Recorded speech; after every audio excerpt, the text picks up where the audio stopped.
নারী শাশুড়িকে দেখে শাশুড়ি হওয়া শিখে, নারী মাকে দেখে মা হওয়া শিখে। কথাগুলো সবার জন্য নয়, এটা সমাজের বিশাল এক অংশ নারীদের জন্য। একটা মেয়ে অনেক স্বপ্ন নিয়ে শ্বশুর বাড়িতে পা রাখে।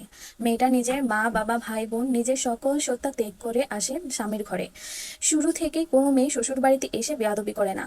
স্বামী সহ শ্বশুর বাড়ির সবার কাছে তার এতটুকুই চাওয়া থাকে, সবাই যেন তাকে একটু আদুরে গলায় কথা বলে, তার ছোট ছোট চেষ্টাকে অ্যাপ্রিসিয়েট করে। আর এই আশায় সেই নিজেকে উজাড় করে সকলের জন্য খাবার বানায়, ঘর সাজায়, উৎসব পার্বণে নিজের পরিবার ছেড়ে তাদের সাথে সময় কাটায়।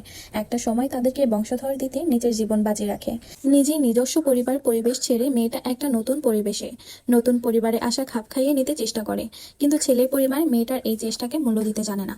বেশিরভাগ পরিবার শুরু থেকে বাড়ির বউটাকে ডমিনেট করতে শুরু করে, কাজে কথায় চলাফেরায় উঠতে বসতে ভুল ধরতে শুরু করে। কিছু হলেই মেয়েটার বাড়ির লোক তুলে কথা শোনায়, অসম্মান করে। একদিন, দুদিন, 3 দিন মেয়েটা ভাবে হয়তো তারই ভুল, কিন্তু ধীরে ধীরে মেয়েটাও বুঝে যায় আসলে তার ভুল থাকুক বা না থাকুক, তাকে দাবিয়ে রাখার এটা একটা কৌশল।